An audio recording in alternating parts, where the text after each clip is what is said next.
Les dégâts étaient importants. L'église Saint-Louis-Roi de Champagne au Mont-d'Or a été profanée cette semaine. L'auteur a été identifié grâce à la vidéosurveillance, mais il a été interné au Vinatier aujourd'hui.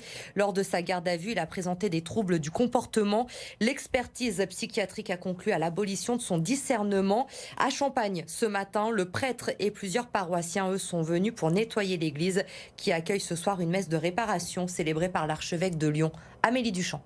Des projectiles jetés dans les vitraux, 2 crucifix brisés, des tableaux du chemin de croix cassés et jusqu'aux porte-cierges retrouvés tordus. L'église de Champagne a été saccagée ce mardi, probablement à la mi-journée. Une vision douloureuse pour le curé de la paroisse. C'est d'abord de la surprise, c'est de la peine, c'est aussi de l'incompréhension sur les raisons de faire ça. Et puis ensuite, c'est aussi compliqué de l'annoncer aux gens qui sont attachés à cette église, qui sont nombreux ici à Champagne. 200 paroissiens fréquentent les lieux tous les dimanches. Alors pour beaucoup, il était évident de participer au rangement et au nettoyage de l'église ce vendredi. Il y a quelque chose, un élan spontané, un élan de réparation. Besoin vraiment, cette profanation, cette offense faite à ce lieu sacré. Il y a vraiment aussi besoin de réparer. Là où l'église est un lieu d'espérance pour nous catholiques, pour cette personne, ça a été un lieu de haine et de défoulement.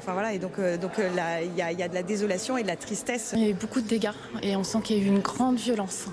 Et ça nous fait beaucoup de peine de savoir que cette personne-là, elle était dans cette détresse pour pouvoir réaliser ces actes-là. On a vraiment de la peine et on prie aussi pour cette personne-là. L'église sera placée sous vidéosurveillance dans le courant de l'année.